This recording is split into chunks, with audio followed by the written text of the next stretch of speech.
Okay, so I'm going to go over 3 questions from page 616 that you guys asked me about. So several of you asked me a question. Let me see. Okay, so in number 39, the one thing that might have been confusing to some of you is that we only had the 50 and the 120 and the 30. So if you're looking at that and that and that length, there's no right triangle right there.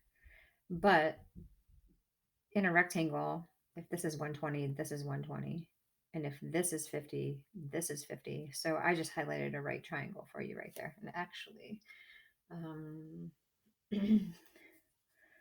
probably should have put that right angle in there for you. Okay, so then you just check it in the Pythagorean theorem and see if it works. And when you do that, I got it to work out. So that means it's a right triangle so that those forces are definitely pulling at right angles to each other. So there's that one. Number 41 is right here. Okay, it's basically just a proof of the Pythagorean theorem. Okay, so it told you to write the larger square area, so don't forget to FOIL that out. So the outer and inner are in there, and then the smaller square area. And then the area of the triangles are the A times B divided by 2. So then it told you to take and set the larger square area, which is that, equal to the smaller square plus 4 triangles. So a half and a half and a half and a half is 2. So that's how I got 2AB right there. And when you subtract the 2 ABs from both sides, it just shows that that's one way to come up with the Pythagorean theorem. So there's that one. Obviously pause it if you need to look at it longer. And then, let me get that out of the way. Here is number 42, which I cannot say enough how important this one is and how much I like this one. So remember that. Okay. So in the right triangle, it said that the 3 sides are consecutive integers. Obviously, this one has to be the hypotenuse because it's the longest one.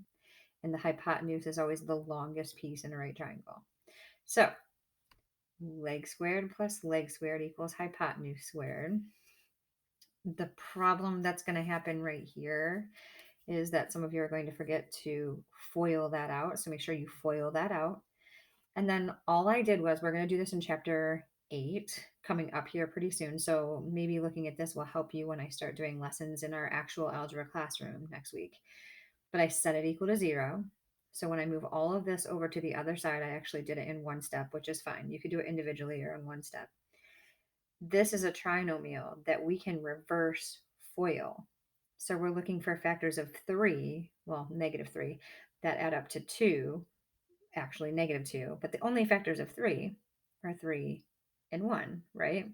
So x times x is x squared. And then for outer and inner, you just need to figure out what signs right here would make a -2. So it's -3 and +1.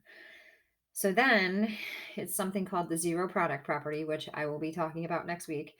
You set each of these equal to 0. So this one equals 3, this one equals -1. And I think you guys can figure out why I crossed that out, because it says this side is x. It's a length of a shape. It can't be a negative number. Okay, so we can't have a negative side length. So the only answer is 3. And then when you take 3 and put it back in, you get 3. 3 plus 1 is 4. 3 plus 2 is 5. So that's actually a very common Pythagorean triple right there. 3, 4, 5, right triangle. Okay, let me know if you have any more questions.